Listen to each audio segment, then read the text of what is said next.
What is good, Fin Nation? What's good? It's your boy Reason, and we are back here for another one. I am joined today. Obviously, it's Tuesday, so the homie Martin's here. Obviously, for those of you who don't know, former Florida A&M quarterback, the homie Martin over here. So, anyways, enough of the credentials. All right, I'm just trying to get that out of the way for anyone new that might be watching right now. Bro, you know, it's someone in the chat, I believe it was Joe, said, guys, I can't get over this funk. Any advice? Just emotionally shot with this team. And brother, we were right in, me and Martin especially, were right where you were sitting. And you know what? I wish more people would be aware how much a good film breakdown can actually be a little bit of therapy. Because I'm going to tell you this right now. I'm going to go on record. Up until those 3 picks in the game, Tua was putting out some damn near elite tape, and it could have arguably been his best tape of the season if he didn't make those 3 throws. I mean, those 3 throws obviously threw it out of the window, but up until that point, he was, pardon the pun, phenomenal when it came to distributing the ball. He was freaking lights out. And as I look at it, the narrative that people are catching on to his eyes and such like that, I think that's lazy. I don't think that's what's true right now. I told you, right? I spoke to someone who's connected to, we can call that person high up in the Packers organization, right? We can call that person high up. Of course. Yeah, someone high up on the coaching staff of the Packers organization that I'm connected to. And I'm going to tell you this, okay? Heading into this game, the Packers did their due diligence. They watched the tape on Tua. And I'm going to tell all y'all this coach, and if you've been around, you know who I'm probably talking about. This coach came back, and the word that came to me was, on that little losing streak heading up to this game, sure, Tua was bad in San Francisco, but I'm going to tell you this right now. When they were breaking down the film in Green Bay, a lot of it was being put on McDaniel, not putting just Tua, but also the offense in positions to be successful. And that's something we've talked about on this channel, Martin, in terms of his play calling, especially situationally, not just Tua, but the offense, right? You know what I mean? So, right, when we talk about the lack of run game, we're not talking about Tua, we're talking about the offense. You know what I mean? And so, if you said something key to me, do you remember what you said to me? That if people in the Packers organization, if the Packers coaches are seeing this, then McDaniel's got to be seeing it. No, that's pretty much what you said, right? And listen, this second half, me and Martin pretty much agree. Did he get his bell rung? And did he have concussion symptoms the next day? Sure. But he made some high quality throws after the play in question that were in tune with the plays he was making for the first half of the football game. Like, you know what I mean? If you look at this, we got basically 3 quarters of a guy, top 3 in the NFL, and then we got 3 interceptions in a 4th quarter of a guy who has a low floor, might not even be a competent starter in the NFL. So, yeah, but we're gonna explain the interceptions because some of them are explainable too. Overall, I thought, listen, the problem is there's really so few bad throws that really the 3 interceptions, if not for those 3 interceptions, Martin, it's a damn near flawless game. Like, so even with the 3 interceptions, you got to say, damn, it's really good film, but the 3 interceptions, like, you still got to say that to yourself. You got to be like, damn, that's some damn good film up until the interceptions. And I get what people are going to say. They're going to say, well, up until. No. You're 110% right. You're 110% right. But it's not like it's like, okay, you saw the guy we wanted to see on that before the second half of the Texans game. Coming out of the bye week, you saw that guy return for basically 3 quarters. And then you just saw the cliff. Just boop. You know what I mean? So your thoughts, Martin. I know I've just gone on a ramble and a rant, but I absolutely need it though. Absolutely need it. And honestly, man, I felt like just about as much as any other fan that was watching the game when we're up 20-10. Um, I mean, there you couldn't force me to not smile when I seen us doing pretty much whatever we wanted against the Packers team that came in with all the reasons to win that football game, and we just needed to get off this L. And we played so well collectively as a team, even defensively. We can say we won about Boyer, but I'll tell you what, to hold the Green Bay Packers offense to that many field goals is something to look at and you say, you can't know put what? this L on the defense, man. I'm just Nah, sorry. nah. They played impressive enough to really, hold it down for us. They And give us a chance to win, man. uh, absolutely. And I think, bottom line, um, Tua, he frustrated all of us when it came to those last three drives, all ending in interceptions. And I was the first, you know, I'm around family and stuff, and I was the first to be like, yeah, this game's over. but Yeah. but again, like Reason said, when you actually dig into this film, man, and it was a bittersweet, because the bitter is, damn, we've lost four straight games, and now we are in win and in mode, like how we have been for the last two seasons in 2020 and 2021. But the sweet part about this is, hey guys, Tua is actually really good, man. He's really Can I good, address and something in the comments? I gotta address this because it's a yeah, narrative that's out there. This whole one read narrative to me is lazy, and I'm gonna tell you why. And I had this mm-hmm, conversation with Dolphin fan. You know why it's lazy? I'm gonna tell you why. Because if you watched all the tape before the Texans game, to his head, footwork, ex elite, head consistently on the swivel, reading all three levels of the field consistently. That's why you saw him making the plays he was making. The mm-hmm, issue that now, and see, and this is why it's lazy. He's shown he can read all three levels. He's shown he can read defenses and attack them no matter what coverage you throw at him. No problem when everything is when his footwork is at its is at that elite pace. When he's in his rhythm, it's rolling. And mm-hmm, here's why it's lazy. People need to ask themselves, okay, why is the tape all the way up to the second half of the Texans game telling me Tua's got no problem shredding and dicing and reading defenses, including the number 5 overall pass defense at the time, the Chicago Bears? No problem. And then why is he all of a sudden reverting back and regressing to forcing first reads? And we've tried to explain this, right?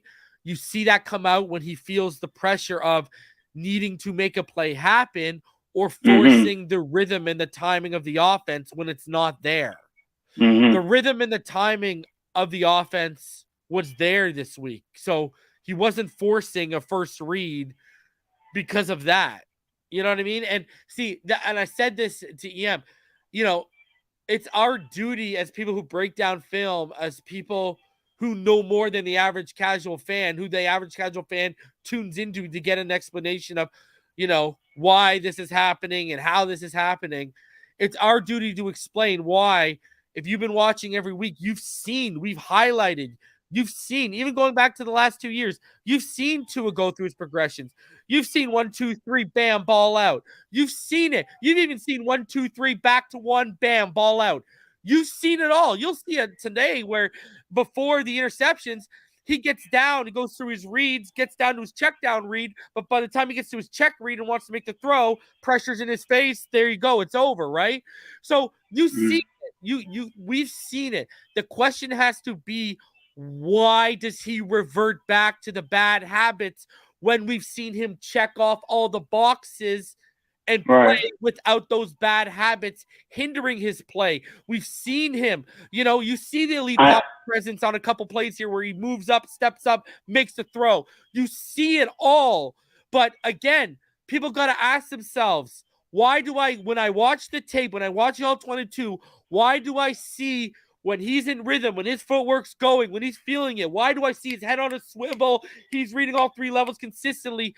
That's why I think it's just so lazy to call him a one-read quarterback, because Tua reverts back to forcing a read, and there's reasons why. This is why I started this channel. Context matters. Don't people want to know why he goes from reading all all three levels and making all these great plays and all these great throws to just reverting back to forcing reads? Listen, there's reasons why, and that's what needs. When you find out why, that's what needs to be coached out of him for him to stop reverting back. I think the why could directly be tied to the maturity of playing the position on the professional level. I think that's what that boils down to. And what I mean by that is there's some quarterbacks that come into the league as rookies that are mature into that process, that pre-snap process. There's other quarterbacks where it takes repetition. It takes a while for them to completely trust that process to where they're completely committed and mature and responsible about making those reads every single time a play is called. Right now, Tua is and always has been an instinctual football player. He's instinctual with the anticipation. He's instinctual with his accuracy. Everything is instincts with Tua. So now when you're not even forced, but when you're required, because this is professional football, when you're required to read defenses and defensive players in key positions or key defensive read, you have to commit to that process and you have to commit to that craft. And I will say there's two reasons. Anyone who ties Tua to a one read, or anyone who ties Tua to injury prone, anyone who any type of negative connotation that's tied to Tua right now is purely a means of setting up a narrative to move on from Tua, right? And I told you about this earlier reason, and I want to kind of segue into this right now when it comes to these narratives. We have to stop trying to convince ourselves that we need to move off of Tua in 2023. And it has nothing to do with Tua's abilities or inabilities. It's more so to do with, A, there are quarterbacks out here that if you're thinking about trading for Tua, there are teams that aren't willing to trade certain quarterbacks for Tua. B, there are free agents that people are looking at, like Lamar Jackson or Tom Brady, who both, I believe, will not be available for the Miami Dolphins, considering all of the money we've been spending to acquire certain assets. And C, we do not have the draft capital to get one of these kids coming out, or one of these young men coming out of college, in a Bryce Young, in a CJ Stroud, in all these guys. They're not going to fall to the pick that we more than likely will have in the mid to late 50s. It's not going to be last year's class where everyone dropped. Like, whoa, it's not going to be like we're not going to be in any type of position to say, okay, Tua's not working, we need to look for something else. No, Tua is going to be the quarterback. Tua will be the quarterback in 2023. The front office will figure out the best way to, whether it be fifth-year option or whatever, he's going to be maintained. The only thing left for Tua to do, because we pretty much seen everything else but this, is he just has to come through in big moments. That's it. We've seen his ceiling throughout this season. We've seen him make plays. He can't throw the ball deep. He's throwing the ball deep. He can't. We've seen his ceiling and his floor. Let's keep it above. Yeah. But I'm referring to more so the ceiling, because the reason why people are saying let's move up is because they continue to see the floor. Listen. It's what I told you. Chris Perkins, right, of the Sun Sentinel, he is like a very in-between guy, right? He just got the job. He just came back to the Miami Dolphin beat this season. We talked about him, right? He's not a Tua lover or Tua hater. He's very in the middle, whatever, right? And what did he say? He said, listen, okay, San Fran, terrible. right? We can all admit he was terrible. But he basically told everyone, listen, Tua overall has been more good than bad. This is why I keep telling people. He was elite up until he got pulled, up until he left the game in the second half in the Texans game. And then all of a sudden, San Fran, he was terrible. LA, he was okay, but coaching and drops were a big reason that cost that offense. Right? Buffalo, he was damn good. And then 3/4 of against Green Bay, he's elite. And then he's back to San Francisco in quarter 4, and it cost us the game. Right. So, hold on. Shout out to Griffin Gaming, and he donates. The people talking about Tua being injury pro are manufacturing constant, a common tactic in politics. Consent. When a common tactic in politics when it comes to wanting to convince the masses to support something that would otherwise be unpopular, such as war. Hey, look at Griffin Gaming coming out here with the donation. I love it, bro. Listen, the injury prone thing. Okay, listen, the injury prone thing. Even with the ankle stuff, he didn't miss games at Bama until the hip injury. That's when he actually missed games, right? That's true. Now he's missed games at this level, and I said, hey, I've been told privately that he was held out in certain situations longer than he should have been under the Flores regime. And I said this year we would learn. The problem is with this year, it's not like we're dealing with, my fingernail or whatever. We're dealing with like head injuries.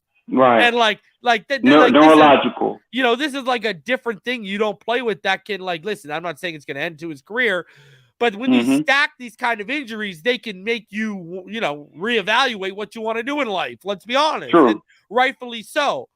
But listen, Tua, we're going to ride with him for this next year. We don't have the draft capital to make a trade for a big name or draft a big name unless you're going to draft a guy like some names I was looking at, Max Duggan out of TCU, maybe a Clayton Tune out of Houston and develop a guy like that. But then you ask yourself, why do we have Skyler? Why did we take Skyler in the 7th round? We're supposed to develop that guy.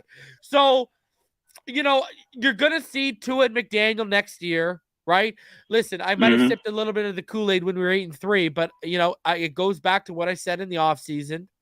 This team, it's about getting to the playoffs and winning a game this year. And next season is about being the AFC Championship contender because year 2 in an offense, you can tinker, you can find everyone's strengths, weaknesses, what they do well.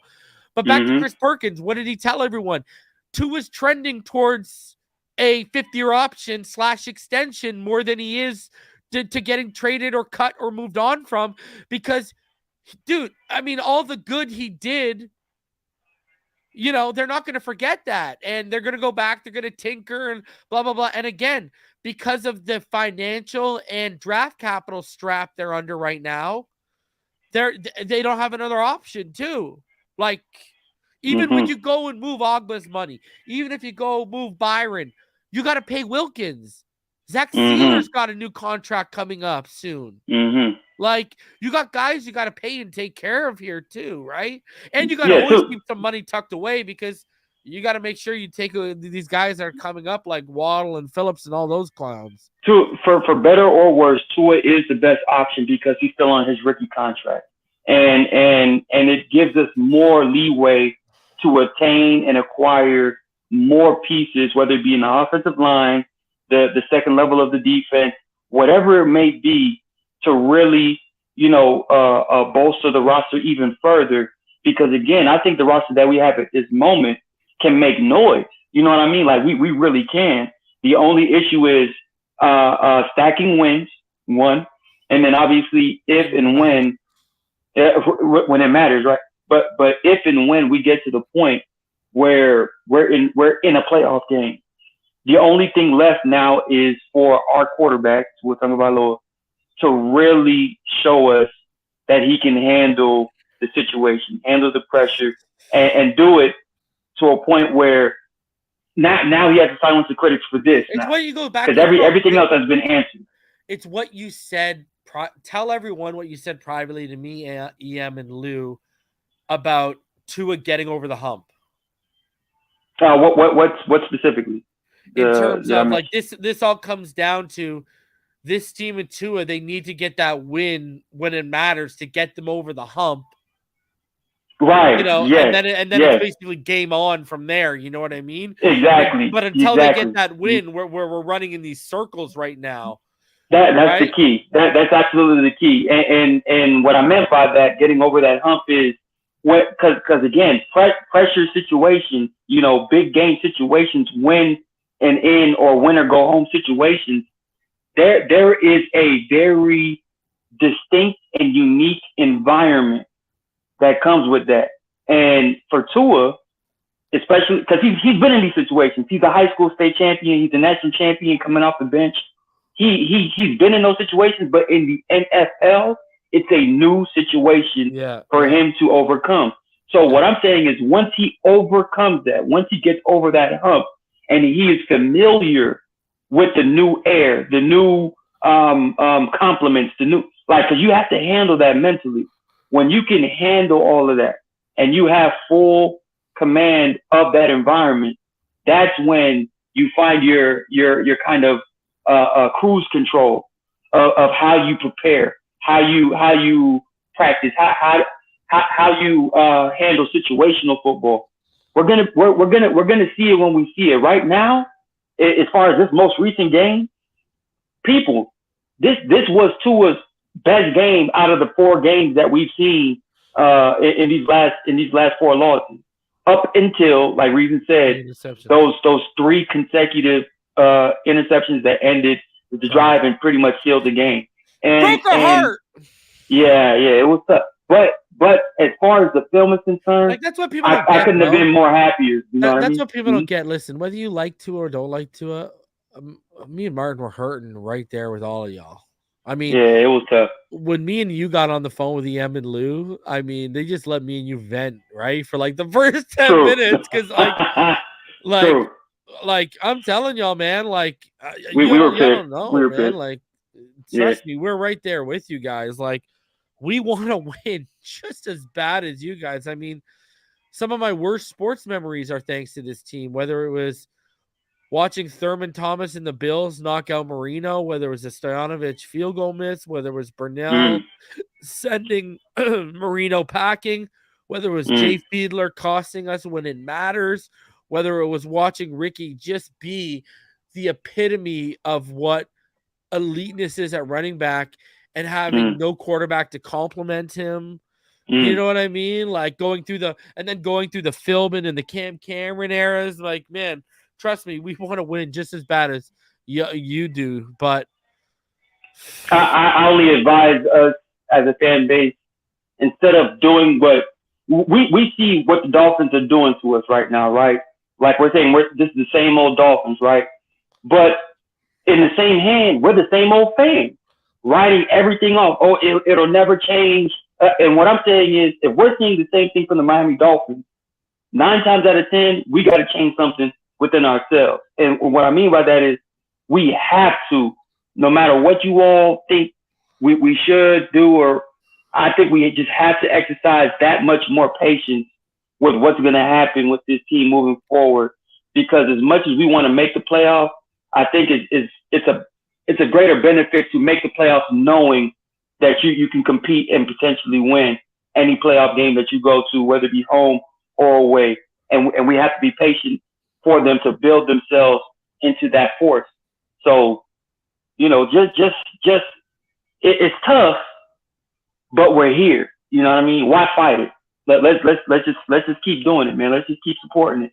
And if Teddy plays this weekend, run the ball 30, 40 times and let Teddy only pass it about 20. And everything Teddy does is predicated off the run game.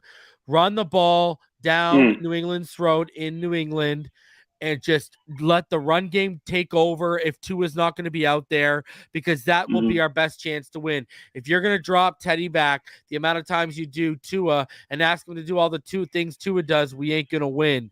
You got to keep this as simple as possible. Simple is better. Run the football. You got 2 guys that can take on decent workloads. You can't tell me Mostert couldn't take on 20, 25 carries and Wilson couldn't take on 15 himself. I believe they could. Just run it, man. Just run the football down their throats.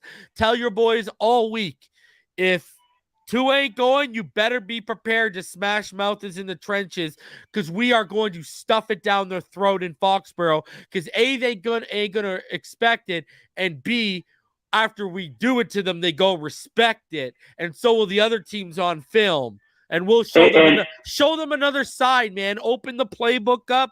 Show some we gotta take the gloves off because listen, with or without Tua, we got enough talent on this team to get this job done in New England. If Tua didn't get it done in New England, I was gonna have a serious problem this weekend, and I still will if he goes. Even if we don't get it. Listen. I would have a serious problem if we get it done with or without Tua. If we don't get it done with or without him, I got a serious problem, because we got enough talent to beat this team. And the way Mac Jones is playing right now, we can beat this team. We can eat this team. I agree. And again, if we commit to the run, the way you're explaining, we should commit to the run, and that's a good formula to use moving forward. I would actually entertain us diving into that, since I've been saying from the very beginning, if you run the football and make that your primary identity, that's when everything else will naturally open up. And I do think Tua is going to play this weekend. But even if Tua does, dude, listen, people forget he has not been diagnosed with a concussion. He was just put into he's in the protocol. Yeah, and I from what I've been told, I was told earlier today that the word on the street is he's going to be playing, and just my own personal opinion, I truly think if he was out, it would have leaked. And the Vegas odds haven't shifted as much as they shifted when word hadn't leaked, but it was known in circles that Hurts was out. And anyways, my whole point is, even if Tua plays, run the ball 30, 35 times. Right. Send it down their throat. Right. Establish dominance. Listen, because if Tua's out there, they ain't gonna expect you. They're gonna say, "Oh, he's got." Well, the Vegas odds to me shifted from minus earlier. They were -1 to +2.5, so that was only 3.5 points for me. That's it. Only shifted 3.5 points for me when I looked today, because we were -1. We opened -1, and now we're +2.5. So we gotta see, man. That's 3.5 points. Big game, big matchup coming up this Sunday. I don't know. Big matchup. Just run the ball. I agree. Should have been doing that. Run the ball, because should have been doing that. Especially if you want. Listen, we've said it from before. We'll say it again. Let alone getting to the playoffs. If you want to win in the playoffs, you're gonna have to run the football. For sure. There's no way around. So, I don't know what else to tell people, man. You're going to have to run the football. You're going to have to commit to it, and that's just it. And, stop playing around. Do it. Anyways, let's get into this. Anything else before we get into this you want to go over? Nah, man. We pretty much, got our our little rants out the way. But, man, let's get into this film so they can see exactly what's going on out here. Yeah, because it's really, not that... it really doesn't start to stuff doesn't start to teeter off till you get play the 20-second throw into the game or something like that. Yeah, 20-second attempt. Mm-hmm. Yeah. So, anyways, let's do this.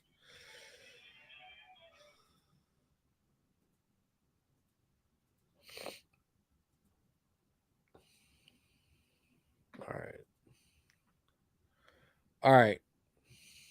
You good? Yeah. Mm-hmm. All right. So this is play 1. It's 1st and 10. Packers. Have you noticed? Can I say something? Mm-hmm. Do you notice every time we get deferred to, we lose? I'm not even joking. That's literally right. That's literally a stat.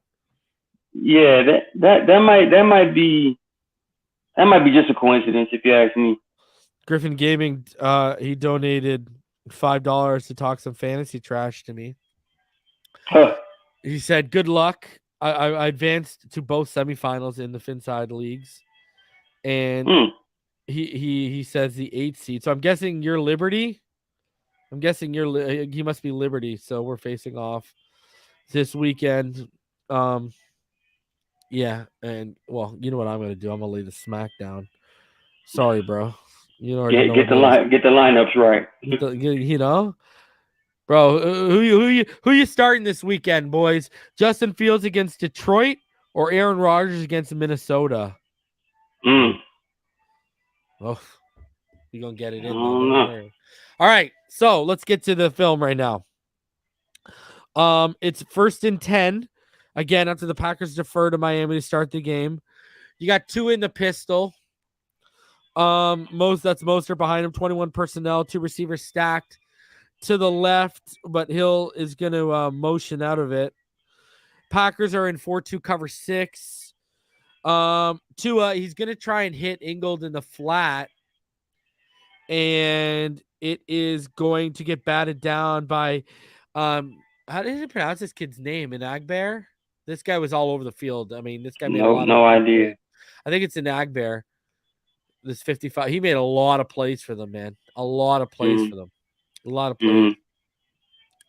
All right. So, anything you wanted to add to that? I mean, there's really nothing either. Batted down. What are you gonna do? You know. I guess the only thing would be if he had the option, maybe Waddle would have been the better choice. I guess as far as that read to the left for him. And you'll see it better like in the field view. There's always going to be windows that you're going to have to anticipate and throw through. And I think on this one, there was an opportunity for maybe Waddle, but at the same time, you know, you can't go broke taking the profit when it comes to those check downs underneath. So, you know, like you see like right there, that pop up right in the seam. Yeah. Or right in the slot, like, you know, something quick over the top, you know, just to get things started. But can I be honest? I'm not worried about that. Can I be honest with you? Because I just watched this play. I'm shocked by the amount of routes they're putting on an RPO. Well, they're biting. I know, but usually you only have 1 or 2. We're doing like 3 to 1 side on an RPO. I mean, look at that's a lot of reads. Yeah, you're right. Yeah, like that's a lot of reads. Because look at that, they're run blocking. They're not pass blocking. That's why the pressures there are so quick. And like I'm just shocked that they put that many reads on an RPO. Usually, like, what did you used to see? You know, I don't know if you've watched the Sarkisian clinics. But he talks about that he only likes 1-2 reads max on an RPO because it gives too many pass options and it can turn an RPO offense into a pass offense. Right? You want to treat RPOs like screens, basically. Exactly. So. Basically, yeah. Exactly. All right. 1st and 10 after a 14-yard Mostert run, reset the downs. 2 in the gun. Mostert to his right. 21 personnel. 2 receivers to the left. Cover 2 man for the Packers. You're going to have Ingold is going to motion to the left right there.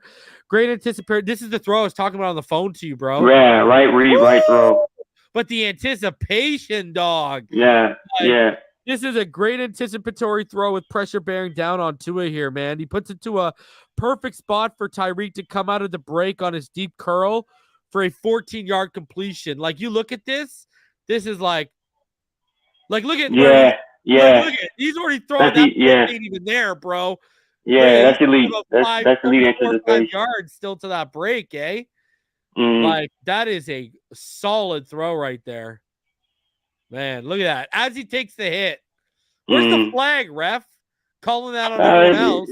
They don't like to, man. Let's be real, man. Oh my God. What a throw, though. Great. Boom! Yeah.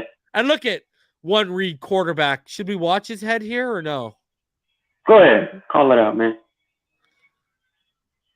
Look, work from the middle to the right, back to the middle, and then to the right again, to the left. Sorry. My bad. It's my right, your left. His left, sorry. Middle, left, middle, left. See that little quick middle left again? Did you see how that quick just to be sure. Movement? That little just quick eye movement. Yeah, right there. Middle, left, left, middle. Boom. There it is. That was a great play, man. Right read, right throw. Won multiple reads. Mm-hmm. Great comment, Denisha. She nailed it. He's won multiple reads. Right. Oh, kill me. That's exactly what I'm saying. That's why our job is to try and explain the context of, okay, why in this game does he go from, you see this all game until the fourth quarter when he starts forcing, you see him get away from it. Right. You know what I mean? So anyways. Right. Mm-hmm. That's the stuff you love from Tua, bro. So, and then he gives you some of the stuff you hate. 3rd and 3 after a 17-yard and 2-yard run by Mostert. Naturally. Was followed up by a 5-yard Wilson run. 2 in the gun. Trips bunch to the left. 2 receivers to the right. Empty backfield. Cover 6-4-2 for Green Bay. Mostert is going to motion to the left, and he's going to swing out. Tua's going to and I knew when I saw this, I'm like, Martin's going to love this. He took his one-on-one shot to the right side of the field, huh? I knew you love this, bro. I literally said to myself, Martin loves this play, and I don't even need to talk to him, and I know he does. So Tua's going to take his shot on the one-on-one matchup to Hill to the right sideline, but he throws it inside shoulder, and Tyreek tries to round out and the top of his 9 route, but can't make it to the ball. Incomplete. Right. Dolphins have to settle for 3. You need either more air under this into the end zone into a bucket throw, or you need to give him a shot on the outside shoulder. You can't throw this inside shoulder, man. Yeah, that's the key. And when I keep seeing Tua doing this, because I remember him doing this, it worked against the Buffalo Bills, but it didn't work against the Chargers when Waddle was in that position, right?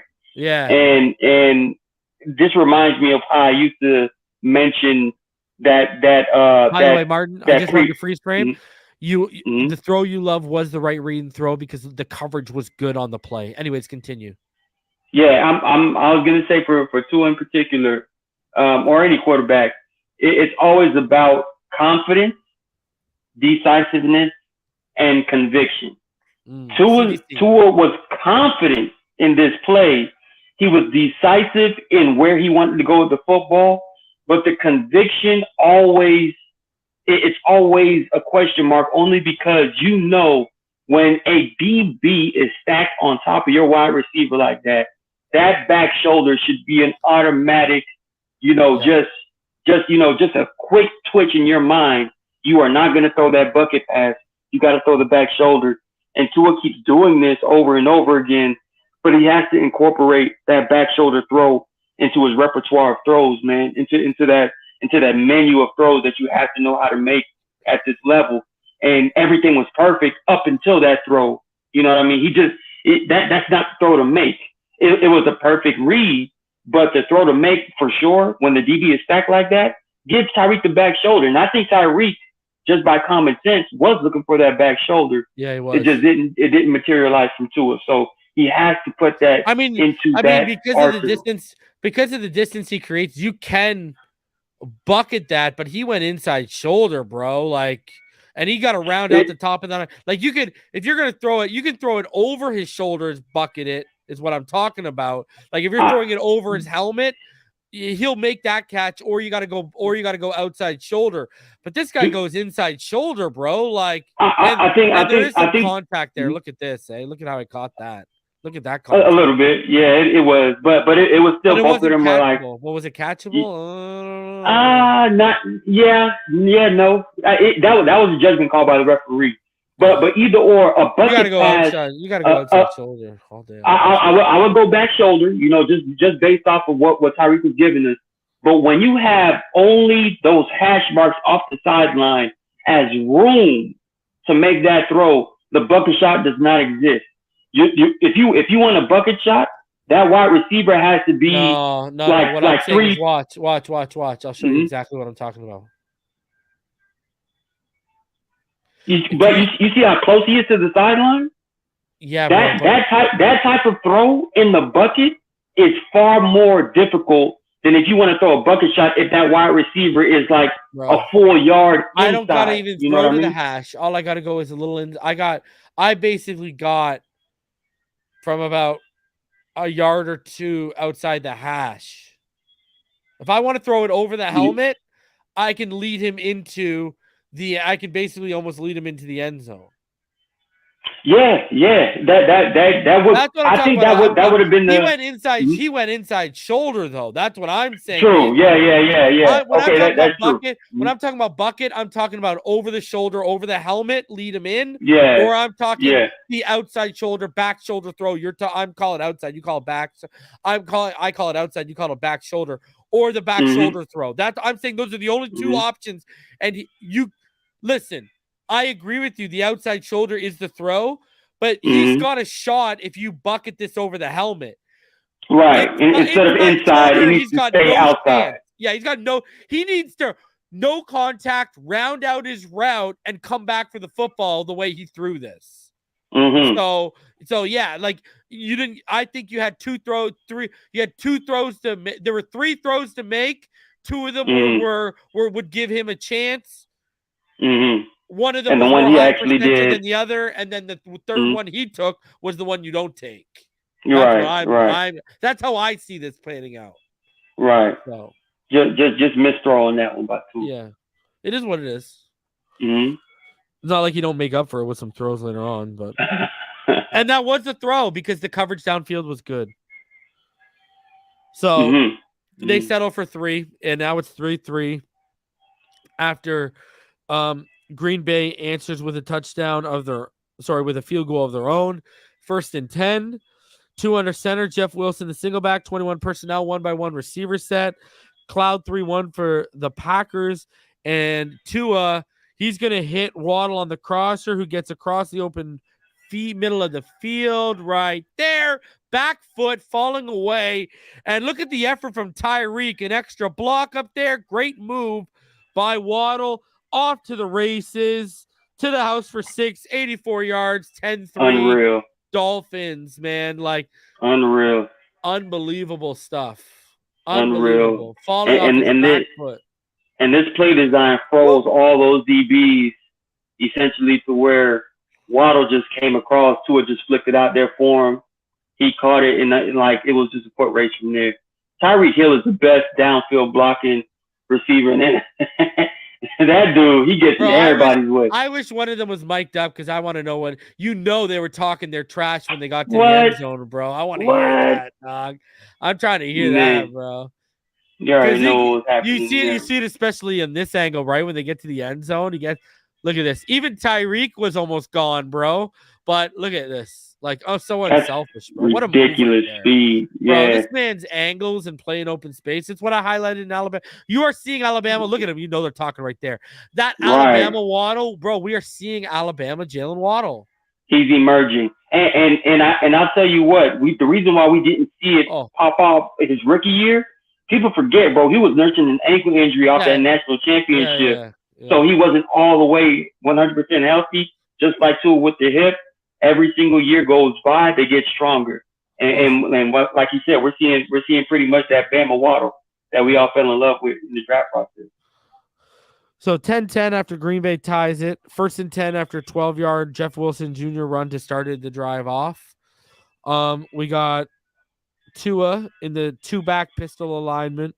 11 personnel for Miami, 1-by-1 receiver set. Packers are going to drop to cover 3 post snap here. Tua, he's going to hit Tyreek right out of his break on the stick route, and he turns it into an 18-yard gain. Boom! Right into there. Good throw, man. Great throw. And if you look at it, if you actually go back, see, that's what people are trying to say, the Packers defense caught onto his eyes. Well, there's a lot of evidence in this film that they didn't catch onto his eyes because if you watch his head here, he used his eyes to look off the flats and then come back to it. Right? Like, if you watch his head here, you'll see it. He'll look off the flats, and then he'll come back to it. And because he looks off the flats, he creates the window. Right there. Look. Boom. See? Perfect. Yeah, I'm saying that he quickly looked off the flats, created the window. And you see it later on a big crosser route to Tyreek later on. Devondre Campbell bites up on the flat and the underneath route and gives up the window to the crosser because, again, they're respecting to his eyes. And that's in like the 3rd or 4th quarter. So I don't know about these people saying they were bailing on the eyes, because there's plenty of evidence in this tape that Green Bay was fooled a ton by his eyes, especially early on. And Tua hit Tyreek Hill in that first window perfectly. Outstretched arms of the defender, in stride, Medusa Tua, which is 100% accurate. But if Tua continues to just play free flowing, read everything, and then get the ball out of his hands quickly, I don't think that what seems to be concussion occurs, because he was clearly holding on to the football when he had a one window read right there in front of him. So he just has to just get comfortable with being decisive all the time, so he can protect himself and also the team, because when he's successful, we're all successful. So yeah, man. No, you know what it is. No, I know. Teamwork make the dream work, baby. It never has. When you don't. Second and 4. No, go ahead, bro. No, you said teamwork makes the dream work, and I'm saying you've never seen it not work. Yeah, exactly. So, 2nd and 4 after 6-yard Jeff Wilson Jr. run. 2 in the gun. Moser to his left. 2 wide receivers stacked to the left. 1 stacked in line to the right. You notice late in the game they went back to that triple stack alignment we've only seen once this season before. Did you notice that late in the game? I did not. Yeah, they did. 11 personnel. Packers cover 4 quarters. Tua, he's going to field the pressure, and he's going to avoid an Ukpai again off the left edge, move up and through the pocket for a 3-yard gain. Good coverage downfield. And guess what? Connor Williams called for a hold here. But there's that 55 in Ukpai again. Look at causing disrupting. And then Connor Williams called right there on 94. So now instead of it's 2nd and 14 instead of 3rd and 1. Perfect time. My bad. Yeah, go. Because this is play 6, correct? This is not this one right now, but the one previous when Tua scrambled. No, this is 6 right now. Now I'm on.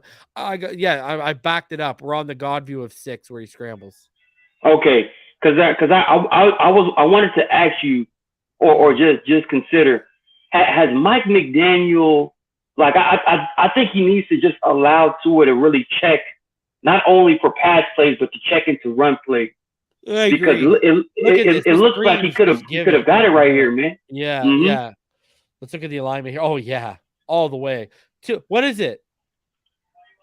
Right? No, it's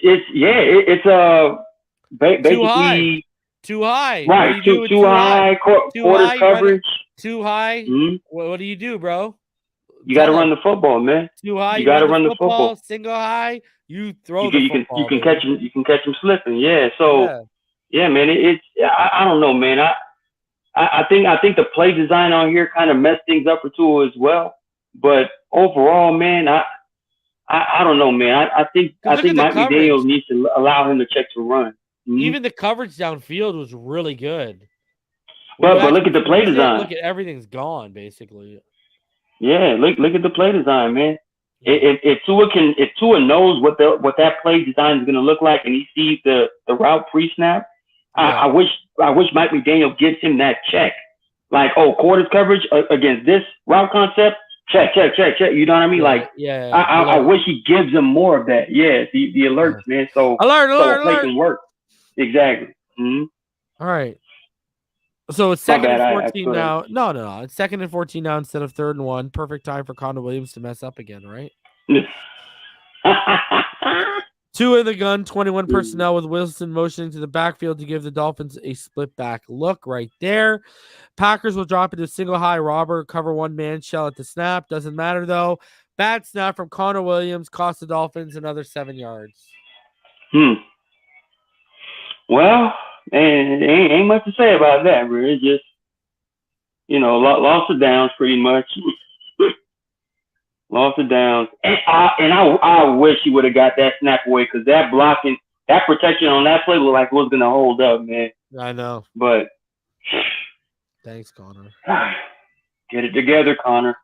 All right. Dolphins went from a 3rd and 1 in field goal range at the Packers 36 to now 3rd and 21 after 2 Connor Williams blunders in a row. 2 in the gun, Moser to his right, trips right, 1 receiver to the left, 21 personnel, Packers in Tampa 2. And it's a design screen on this play to Wilson Jr., but Gesicki, look at Gesicki in this effort. Unbelievable. How are you going to depend on this guy to pick block, like Dolphins now forced to punt? I mean, and I'm not gonna lie, man. This was actually another way of saying this is that the Packers played a perfect defense for this. You know what I mean? Like for that cornerback to just completely bail on his responsibility and kind of read that. Gesicki was supposed to make that block. Don't get it twisted. Our screen game has not been strong this year, eh? We haven't used it really. We have not run screens. If you look at the total screenplays run in the NFL, I think we're 32 in the league. And I mean, I'm not exaggerating. I have yet to see like real screenplays for Miami. We're not even in the double digits. All right. 1st and 20 on the next drive now. Still 10-10 after a 13-yard Moser run is nullified by a Teron Armstead hold. 2 in the gun, Wilson to his left, doubles, 2x2 set. 11 personnel, Packers in quarters on this play. Tua, this is actually a really nice play. He's going to pump off. Tyreek is going to have a speed out. And Tua's going to pump it off, and he's going to draw Rasul Douglas up just enough, and he's going to open up the window underneath the safety on Gesicki's 9 route up that right sideline, and he hits it for that 24-yard gain. Absolutely elite stuff from Tua in the pocket and on this throw here. Well, if you watch really good rep. Yeah, that pump is what draws Rasul Douglas up. Right? Yeah, Tua pump, and he draws up. Look, and then he's gone. Oh, what a play! Tua used his eyes really well on here. He kind of forced the defense to bite on that, and the throw was just perfect timing. He got it out exactly when he needed to. Big play. And this guy Gesicki height. He's like, let's go. Look at that pump. You see him bail on his You see him bail off his landmark with that pump. Yep. Watch. Use his eyes. Use his body language. Got it. And Rasul Douglas is a monster. He's really good. He catches shout out to Gesicki for being a pro and not taking that hit, man. Because as soon as he caught it, he just did a whole, tuck his tail. Get out the way. You know what I mean? Bro, you need to run through that, bro. Tight. Nah, hey, look. If Gesicki would have caught that straight up and then stayed, on his feet, he would have got rocked on that play by 31, bro. Good. Straight up. Let's get some juice flowing in the guy's veins, bro. Nah, man. He's not risking no injuries, bro. He needs a new contract. That's what he's saying. He needs a contract with a new team. I know. Oh, man. All right. 1st and 15 right now. After a 4-yard Jeff Wilson Jr. run is wiped out by an illegal shift penalty on Miami. Not going to be the first play we see that happen to. 2 under center. Wilson Jr. is a single back 1-by-1 receiver set. 21 personnel for Miami. Cover 6, 4-2 for Green Bay here. We're going to have the play action off the snap. And I love this. Tua's going to step up. And he's going to see that the safety, Rudy Ford, bites towards Waddle's deep out over there. And look at it. Right. Split the middle of the field for the post route. And he hits it. Drops the dime to Reek for 52 yards again. Elite pocket work and recognition by Tua on this play. When you originally watch that safety bite up right there, when he turned his back, when he turned his hip towards the left sideline, he was toasted over the middle of the field.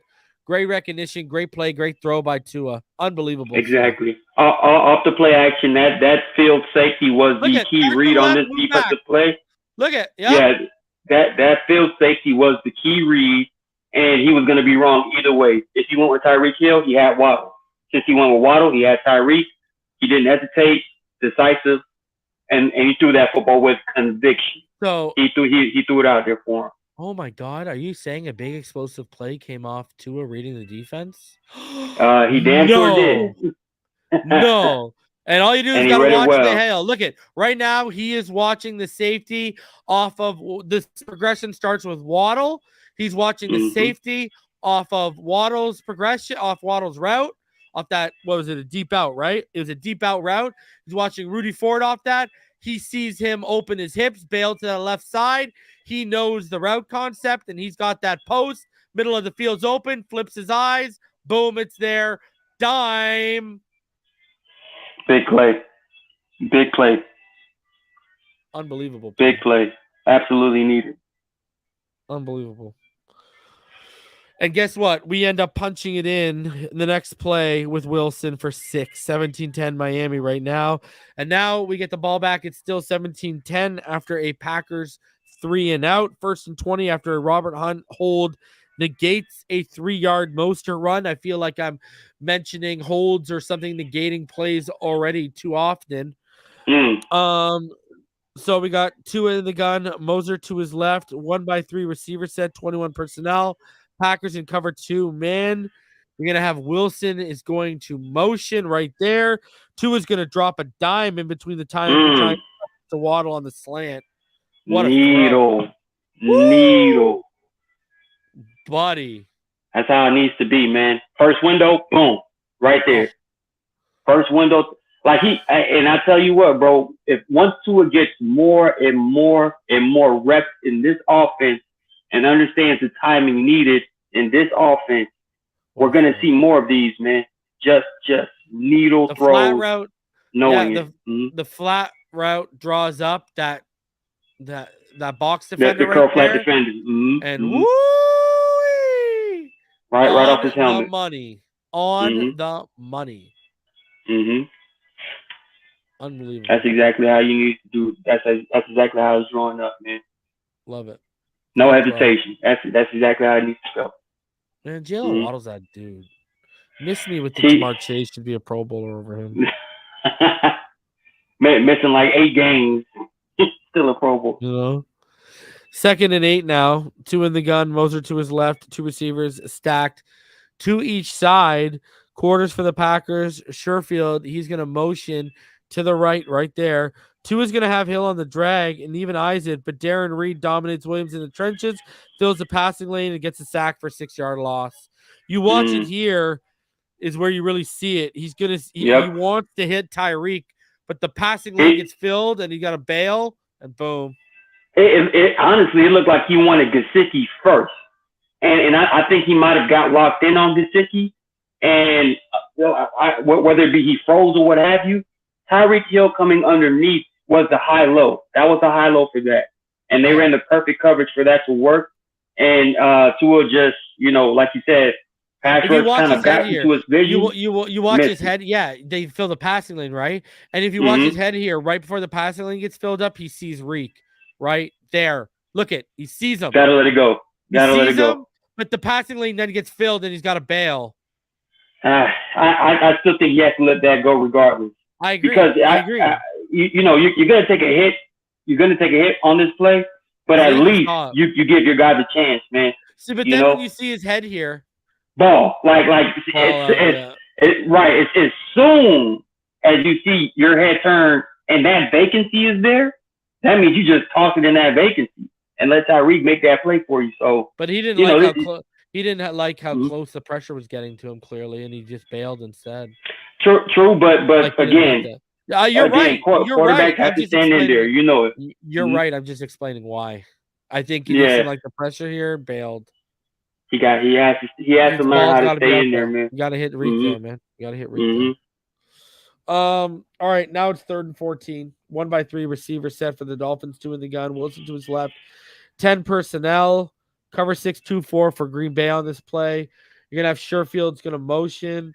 Tua is gonna show a nice feel for the pocket and pressure. Step up and deliver a dime to Sherfield on his dig for 15 yards in the first down. Crazy. Great throw. Great feel. Love what I saw in the pocket here from Tua, and I love the delivery. Big time throw with the linebacker trailing Sherfield and the safety over top too. I mean, you watch. Right. I'll freeze frame it here when you see. Look at linebacker trailing. Perfect. Look at that. Woo! Perfect. Again. Perfect. This is a harder throw than the one he just passed up and took the exactly. sack. You know what I mean? And this guy's dropping a dime. Holy! That was a heck of a throw, man. That's what I'm saying, bro. It's already been 4 or 5 throws where we've been like, that's a heck of a freaking throw right now. And on the Gavi, you see how difficult this is. And we're 13 throws in. Correct. Correct. Say again. I mean, you see how difficult this throw actually is as far as fitting it right. I mean, come on, bro.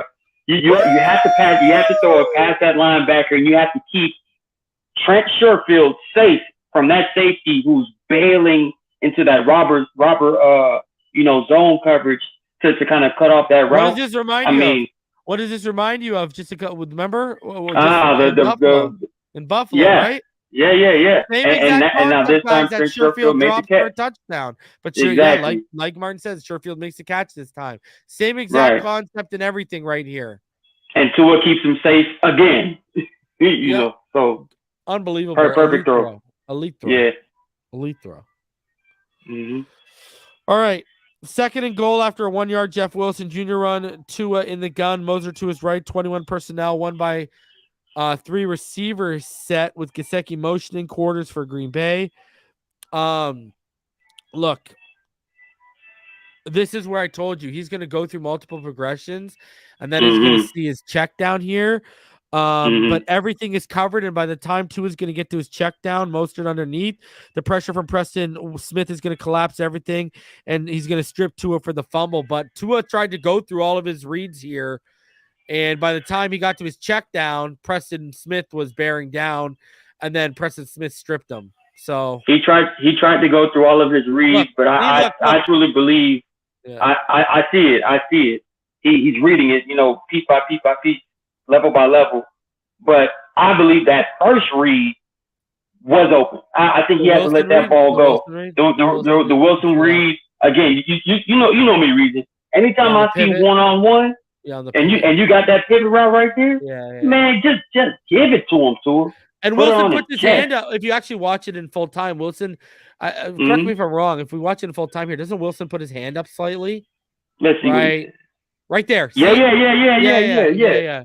I think I don't know, man. I think he didn't. I don't know. He must not have trusted the corner over top. I don't know why. I get it, but Tua has made that throw to Wilson. Remember the Chicago game where Wilson scored his first touchdown? Yeah. Tua has to trust that, man. He has to build confidence in that type of throw and just get it to your guy, man. You see it, get it to him. We're right here.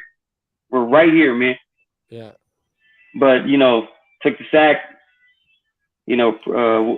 Preston made the fumble. I mean, it was elite. I'm glad Robert Hunt was right there recovering. They got good players on defense, man. Like, absolutely, bro. This look, as much as people want to say the Packers are, fringe playoff, their defense has been holding it down the entire season, bro. Yeah. And the way we were going up and down the field on them is why I'm so, like, after watching this film, I was like, yo, if we just we just got to figure this out. Yeah. We just got to figure this out because we could potentially be one of those teams if we make the playoffs, And you know what, Casey, don't worry me. So 3rd and goal. Say that. Empty backfield.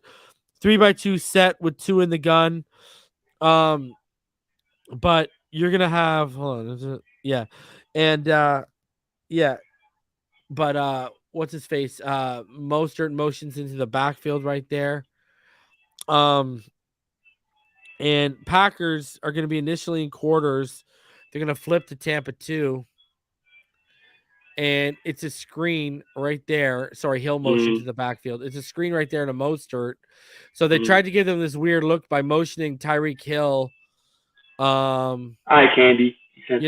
They went empty backfield and they motioned them from this 3x2 empty backfield set to try and figure them out. And then they go to the running back on a screen. Oh, we get 2 yards. Doesn't go anywhere. Set Sanders up, who makes the 34-yard field goal. I don't mind it.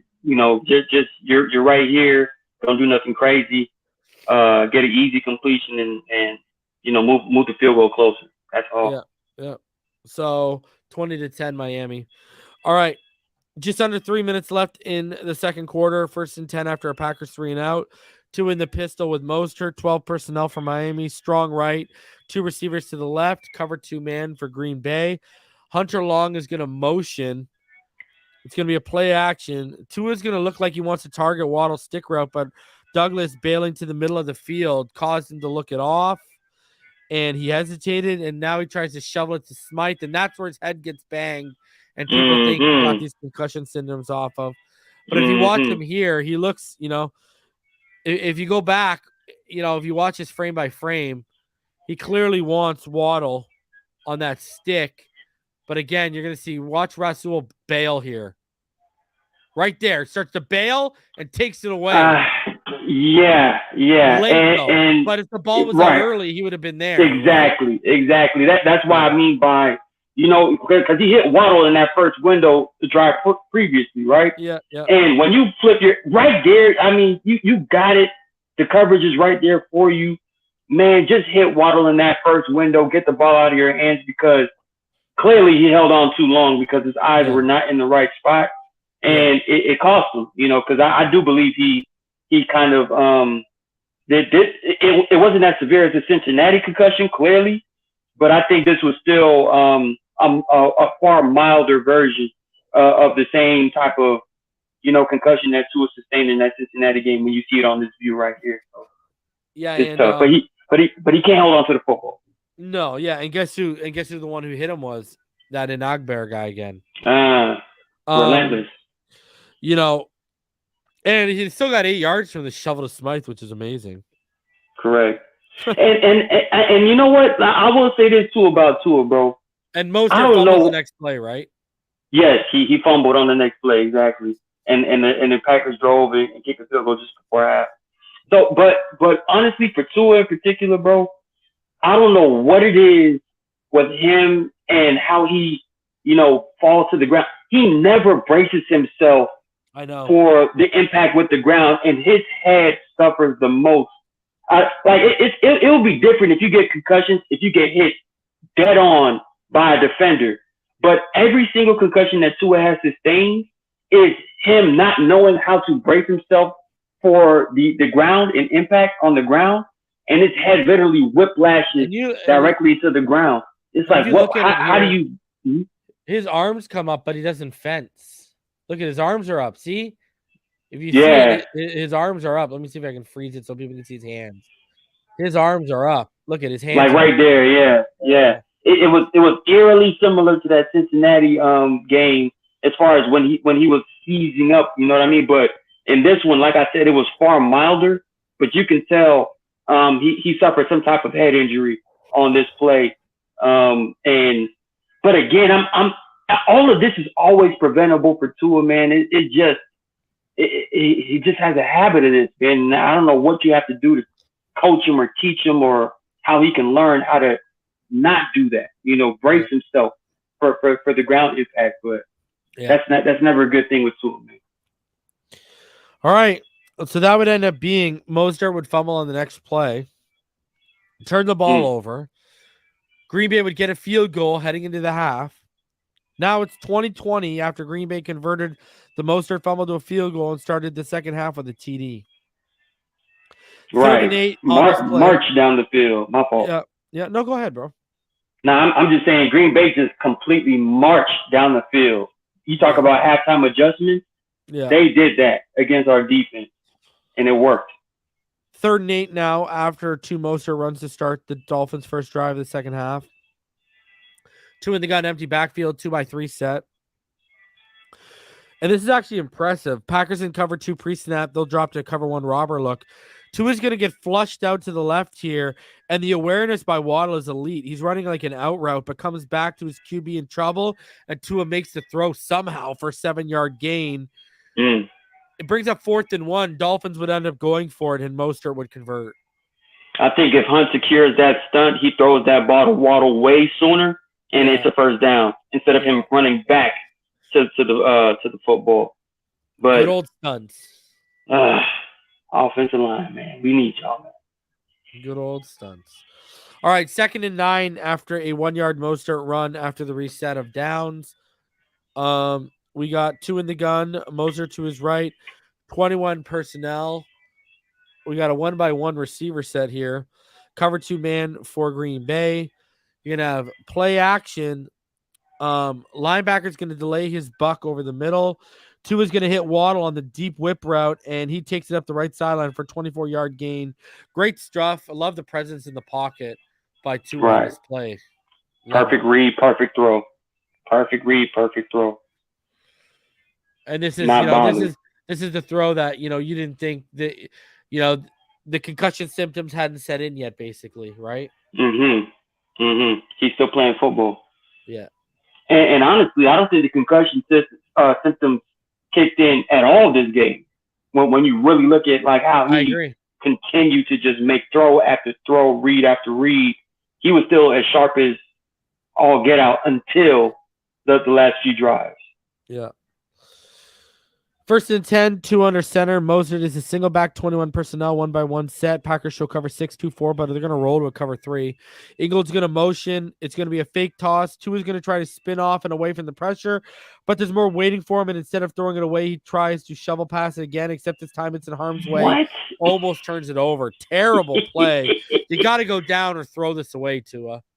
My biggest thing is, what kind of play was this? Was this a run? Was this a pass? Because the wide receivers, and you can see from the field view, they look like they don't know where they're going. Like, this play looks like it was just installed yesterday. Like, what's going on? Dude, this looks like, if you look at Tyreek runs it like it's an RPO where he's just running a dummy route. They all look like they're about to block. Watch Tyreek at the top. Yeah, he looks like he's going to block like it's a dummy. Look. Is it Ingold? It looks like it's a swing to Ingold in the flats. Jeez, man. That was a bad play, man. Scrap that. Yeah. Please scrap that, McDaniel. Looks like it's a swing to Ingold in the flats. Yeah, we got to scrap that, bro. Nobody knew what they were doing. Tua kind of, tried to make something happen. But you never want to put Tua in that position. You know what I mean? Don't do that. No. All right. Good coverage downfield on that play too, because of they don't know where they're going. Second and 10 now. 2 in the gun. Moser to his left. 21 personnel. Jeff Wilson Jr. is going to be stacked behind Cedric Wilson to the right there, and Braylon Sanders to the left. I am not a fan of this personnel at all, Martin. I told you this on the phone about this play. Packers are going to drop to cover 6-2-4, buck drop look. Tua, he's going to hit what? This is the play, Martin, where Gesicki's going to go around all the lead blocks and he takes the third guy, bro. This is the play. Watch. All right, watch this. Everyone want to get a laugh? Watch Gesicki on this play. Tua's going to hit Mostert in the flats on this play. Gesicki's literally going to go around all the lead blocks to chase the third guy, and he's going to hang Mostert out to dry. Look at. Oh, wow. Look. Yeah. Mostert was looking for that cutback block, and Gesicki was, nope, I ain't touching him. Look at Gesicki, bro. Bro, I'm not even lying to all y'all. When I was charting this play, guys, I called Martin, and I'm like, did I just see this? And Martin I did not see this. Look at this. Yeah. Wow. And Mostert wanted to cut back too, bro. You saw that stutter? Mostert was like, come on, G. Oh, dang. He ran right back to the outside. Look at this. You think he's going to take at least one of these guys? Nope. Third level. Oh, 15 man. yard. Holy Jesus, Mike Gesicki. This guy is worried about his frost tips. Lord. Land. But if that's Ingold's taking both of them out like a bowling ball. Very true. This isn't even a horrible blocker. This is just a lack of spatial awareness. Right. What are you saying, Gesicki? He's saying he's a pass catcher. He's not a blocker. All right, you break those two. You break those two, and then I got you, bro. And then... Oh, my God. And he didn't even get the third dude either, so. No, he didn't even. Nothing. He didn't even get. Nah, what nothing. did he do? What did someone tell me what he did here? Gesicki, the guy's he's a human pylon. He was an eligible receiver that play, and that was it. But man, if he gets that block, I guarantee you, Mostert tries to cut back inside the field, and that becomes a far greater gain than it was right there. Clowns. Cut back. I mean, oh, I'm with you, Scotty. Scotty says, "I wish we had a real NFL tight end." Oh wow. Yeah, not a big slot guy who ain't doing nothing. Oh my god, that's terrible. And it'll be different if he played like Jimmy Graham or something, but like he don't even have that type of bro, he ain't even run Jordan after the Cameron, catchability, bro. and he ain't even Jordan Cameron. This guy plays like Jordan Cameron post concussions. People forget about Jordan Cameron coming to Miami, bro. I thought that was a huge pickup, but but he was a shell of himself. Injuries, right? Injuries, man. All the concussions, bro. That guy was like the Trent Green of tight ends. Yep. Well, at least Gesicki knows how to block the air and people on Twitter. Third and 8 now. 2 in the gun. Wilson to his left. 1-by-3 receiver set. 10 personnel for Miami. Cover 2 for Green Bay. This is the play we talked about on the phone too. Justin Hollins is going to get clear as Jeff Wilson does a brutal job with his block assignment. This flushes Tua and he throws it away, and it sets up Sanders for a 40-yard field goal attempt to take the lead, 23-20. But Sanders misses. This was absolutely the worst time for our offense to whiff on a block on third down. Look at Armstead and Wilson. Look at Armstead and Wilson. Armstead missed it, man. Armstead missed it, and again, I believe Jeff Wilson is doing a chip so he can flare back out to the flat. But Armstead, not sure what he was thinking, not sure what he was doing, but that was a whiff block. And I guarantee you, if they make that block, Tua finds Tyreek for a first down, extensive drive, and then what else could happen? I think this is on the front. And I believe, in my opinion, that was the biggest play of the game. That was the biggest play of the game, bro. Because Jason Sanders missing that field goal. Reeks all day. And Tua was preparing himself to step in and make that throw, but the pressure came in his face immediately. And it was like, damn, bro, like out of all the time to miss a block right here, right now. And Tua tried, he tried to find something, couldn't throw it away. But Jason Sanders missing this field goal was the domino effect of the rest of the game, pretty much. And it sucked, man. Like this was clearly the biggest play of the game, in my opinion. Yeah. All right. After a Kader Kahu interception gives the Dolphins offense the ball back, it's 1st and 10 at the Miami 20. 2 in the gun. Mozart to his left. 1 receiver to the left. 2 stacked to the right. 11 personnel for Miami. Packers in cover 6, 2-4, but are going to drop to a quarters cover 4 look post snap. You're going to have hill motion here. 2 is going to target Tyreek on his crosser, and he's just going to sail the pass. Nothing more to it. Had Sherfield, you see Sherfield right there. Yeah, he's jumping up and down. Sherfield chipped and got out. At the bottom of the screen? Yeah, look at right there. Okay. Sherfield chipped and got out, but, the ball was already out. What was his route? It was like a chip and go, basically. Watch. He's going to chip. He's going to delay with a block, and then he's going to go. Right? It's a go. Yeah, but but the ball's already out. You got to exactly. Yeah. You got to be in the pocket for like 3 seconds if you're waiting for him to get off his block, right? So, anyways, he had the window. We've seen him make this window throw all year, but he put it too high. He sailed it. I think, and I told you this reason. I believe that the play design, I'm not a big fan of, but if you are going to run this type of play design, make it make sense. Tyreek Hill and Jalen Waddle, in my opinion, should have swapped positions as far as who should have ran what.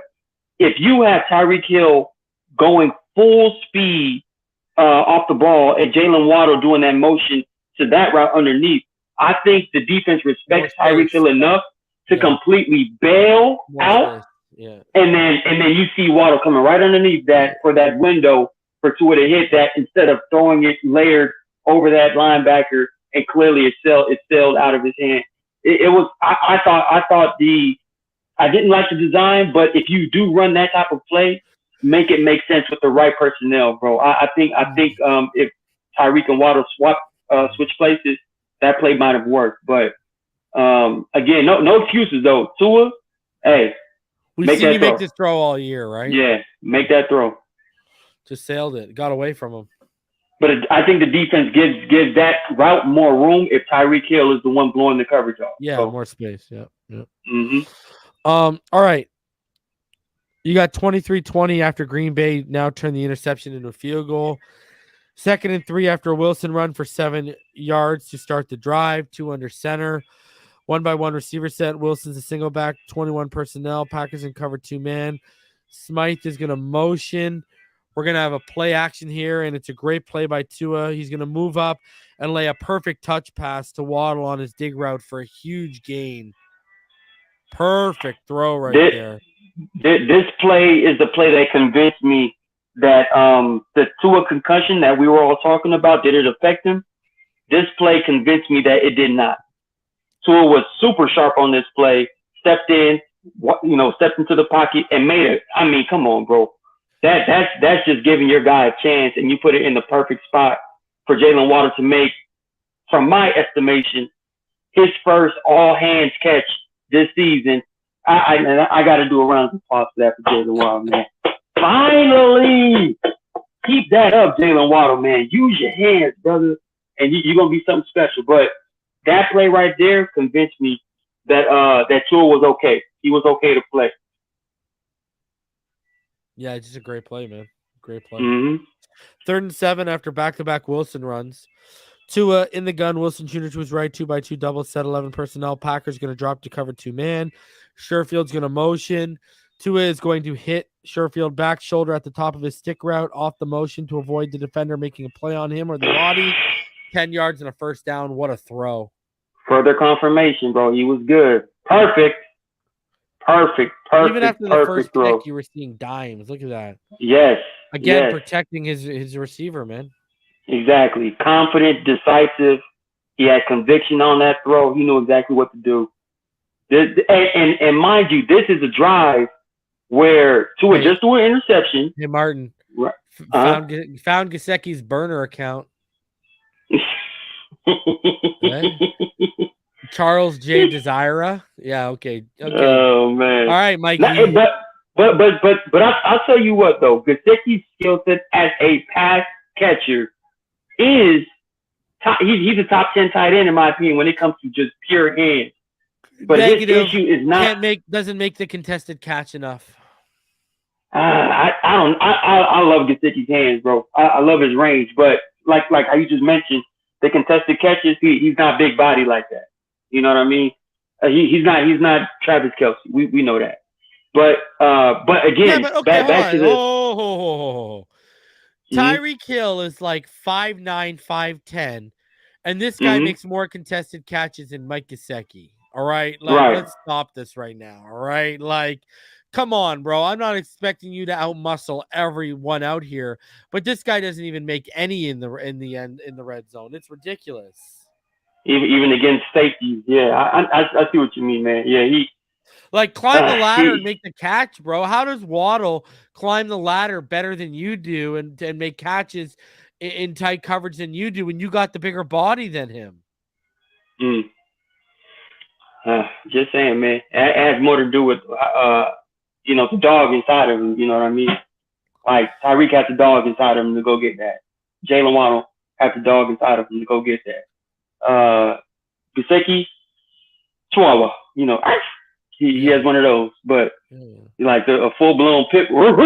Nah, he's not barking like that. Nah, bro. But in this play again, I'm saying right now, as far as this drive is concerned, this was the drive where Tua was marching down the field. He's down 23-20. He's trying to take the lead again. He's making plays, making the right reads, making the right throws, and we're seeing this drive. What he's trying to do, what he's trying to accomplish, and things go awry, as we know in the near future. All right, 1st and 10 now. 2 in the gun. Wilson to his right. 21 personnel. 1-by-2 receiver set. With Sherfield motioning cover 2 man. Tua has Sherfield on the swing out, but instead takes the all Madden level throw to Waddle in tight coverage on the crosser, and it's broken up. Great play by Russell Douglas, but I think you got to look that off, bro. I think the coverage is too tight. You got to look that off. Who would you go to if you look off Jalen Waddle on that? I think I'm taking Sherfield on the swing out. I think I'm taking. Let me see how that play unfolds real quick. Right, they motioned him into that. Look at the space. Woo! Okay. I'm giving him that right sideline. I'm looking that off. Listen. True. I'll make the Waddle throw if the coverage ain't that tight, because he's my playmaker. Yeah. I'm looking that off because the coverage is so tight. That's why I'm looking it off. Okay, and you just want to drive the football. He's got a handful of him, unless you think you're going to draw the flag. I mean, that like he's on his hip, bro, and it's Russell Douglas, who's an amazing defensive back. He's on his hip the whole way. True. And there's a mismatch with Trent Sherfield in that linebacker. Yeah, bro, and Sherfield got space to get an angle, right?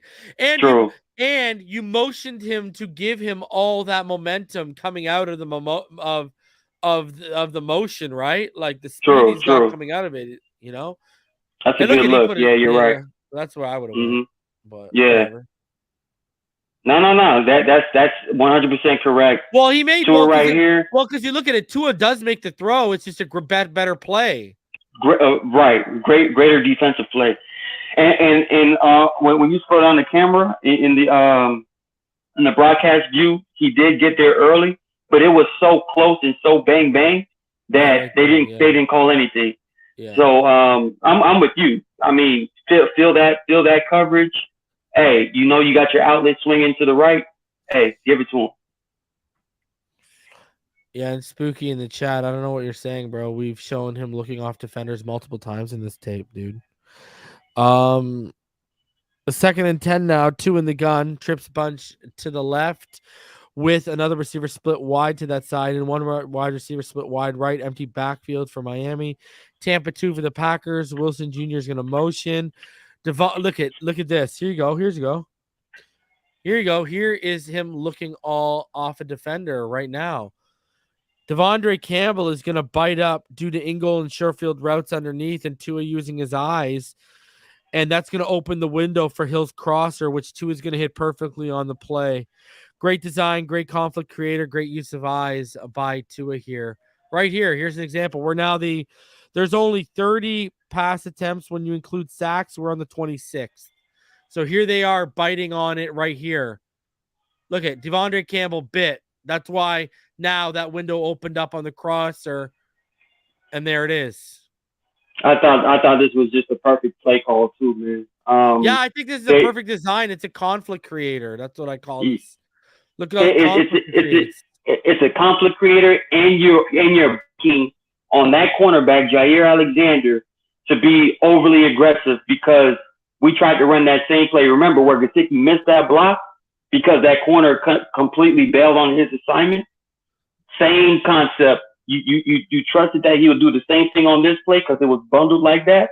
Yeah. And off of his aggression, you threw the ball right past him. So and what is I thought this was a great play call. What does Tua do? He not only uses his eyes, but if you watch him get to his drop, watch the hitch, like he's gonna throw it. You know, he hitched like he's gonna throw underneath, and that drew Devondre up. Great play, but great twitch by Tua there.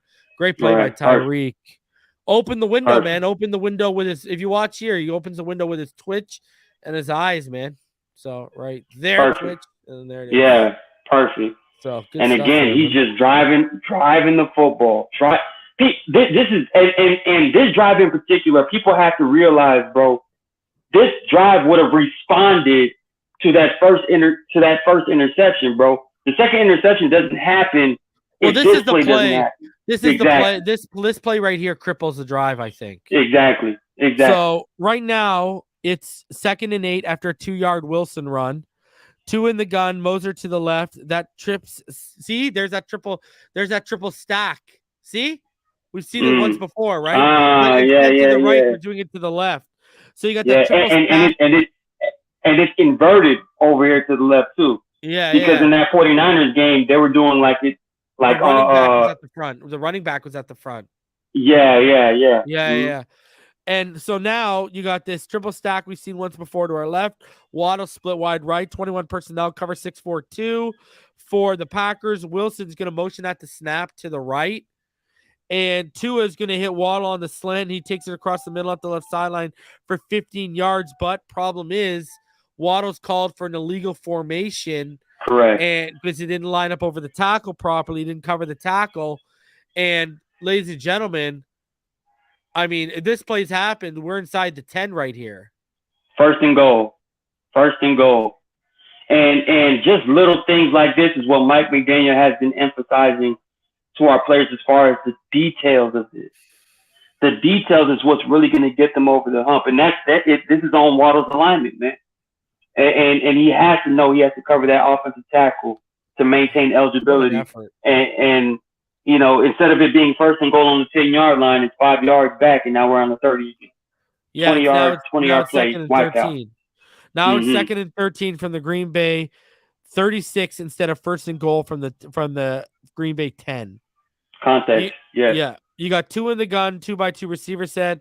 Ingold is going to motion in the backfield there, 21 personnel. Packers and quarters, they're going to bail to cover 3.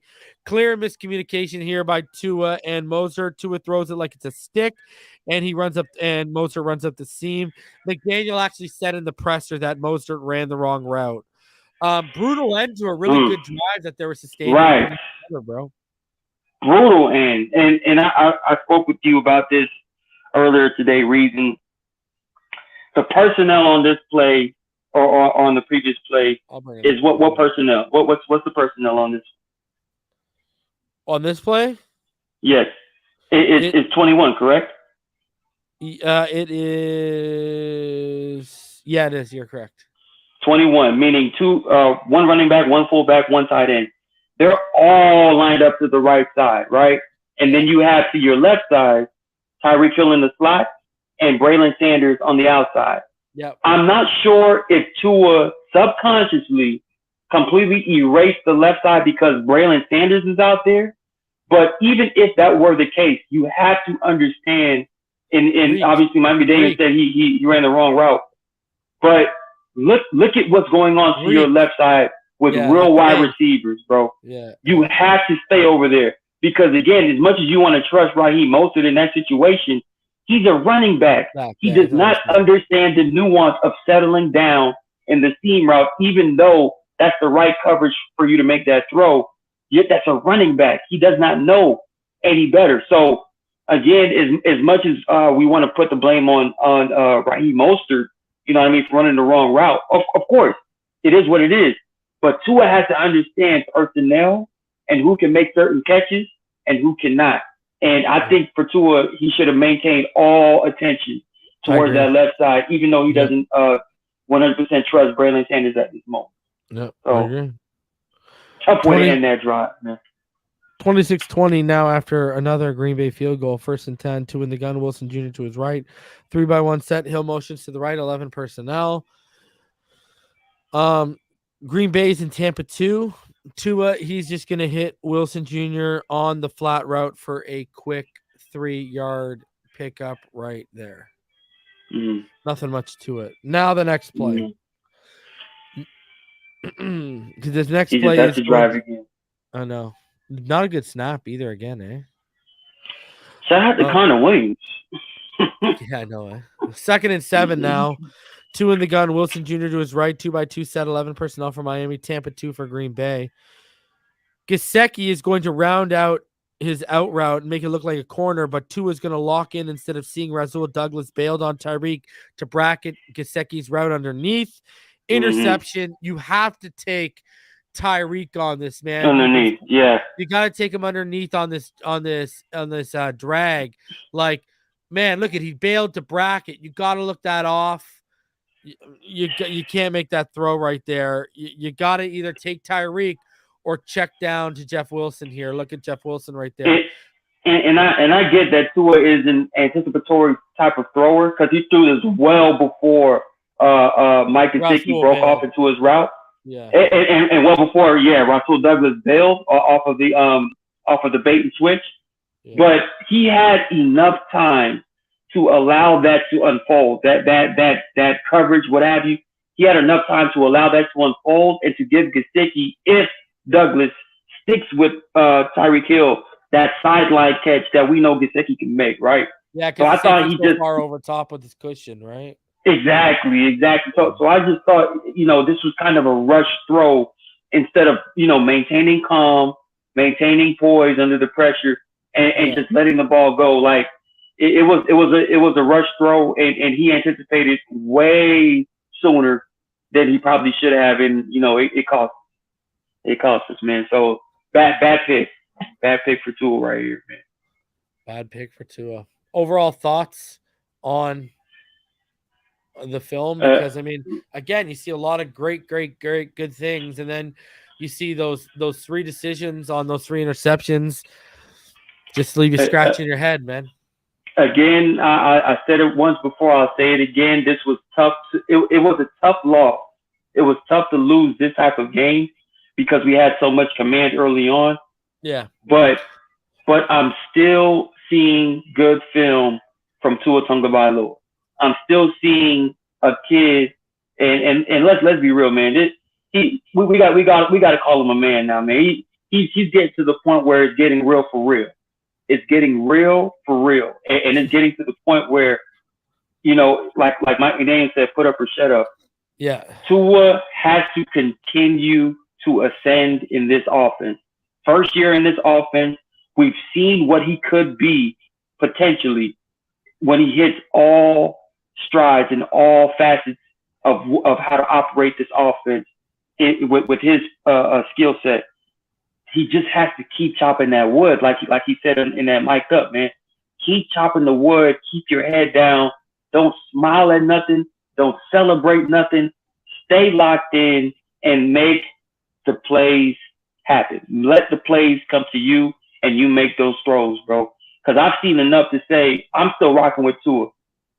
Me personally, and I was upset, when I saw those, back-to-back interceptions. But again, the film came out. We're seeing what actually transpired, and now I'm saying to myself, you know what?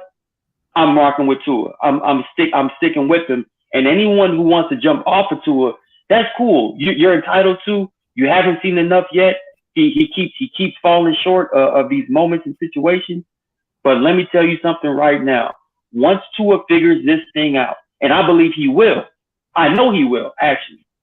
Once he figures this thing out, I'm telling y'all right now, you're going to see what we've been trying to confirm for 2 years now, essentially.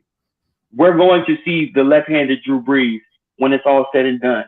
And when he gets to that level, he knows that he has to maintain that in order for him to maintain his position as a starter.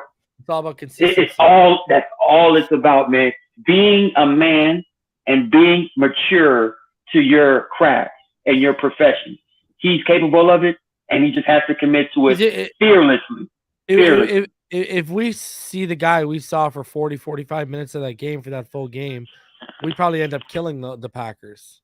I think we wind up beating the Packers like 40-17 or something. Like I can literally see the Dolphins crushing the Packers if Tua sustains that level of consistency. But again, his teammates kind of let him down too. Missed blocking assignments, penalties, back snaps. It was just a snowball effect of negative plays that Tua does not know yet how to move on from. When it rains, it pours when it comes to this type of Tua. And again, he has to graduate into that next level, bro. That's all I'm saying. DJ Bryan says, I grew up watching Dan Marino play, and he had a lot of games like this. Tua will be fine. I mean, hey, listen, I'm not comparing the two, but people forget how many 3-4 interception games Dan Marino. And I've said this before. I don't think a lot of our fan base that really tunes in now. Now there are people, but I don't think a lot of our fan base. I think a lot of our fan base is post 2000. And that's at least on social media, and they don't realize They don't remember that stuff. They didn't see that stuff. Listen, Tua, we just got to continue to point out the areas he's doing good in. He needs to improve and get better at, because he's going to be here next season. So Yes. let's keep it rolling, and let's listen. All we got to do is continue to hope that he gets better and better and develops, and he can consistently put this stuff together. Because if we can see, if that guy returns, and he looked like he was returning for the first 40, 45 minutes of that game, if that guy who was leading this team up until halftime of the Houston Texans game, if that guy comes back into form, this team can once again be a major threat for a AFC Championship or a Super Bowl. Again, we just need to see that guy consistently through all 18 weeks, not for 12 or not for 12 and 3/4 of a game. You know what I mean? Or 13 because the Buffalo game and 3/4 of a game. We need that fully consistently, because if he puts that together, that guy we saw over the first 12 weeks, if he puts that together for a full season, look out, NFL. And you're the number one seed. You're the number one seed without a shadow of a doubt. Yeah. So, anyways, guys, I'm going to get out of here with Martin. I'll be back tomorrow with Richmond Webb and Mr. Ball Game. We'll be live around 8:30 for the finish line. Make sure you tune in then. Please smash your like button, the like button on the way out. I appreciate every one of you. As always, fins up all day, every day. Hope you enjoyed the film breakdown. And as always, Martin, always a pleasure doing it with you. Guys, I will see you all tomorrow. Fins up, baby. Peace.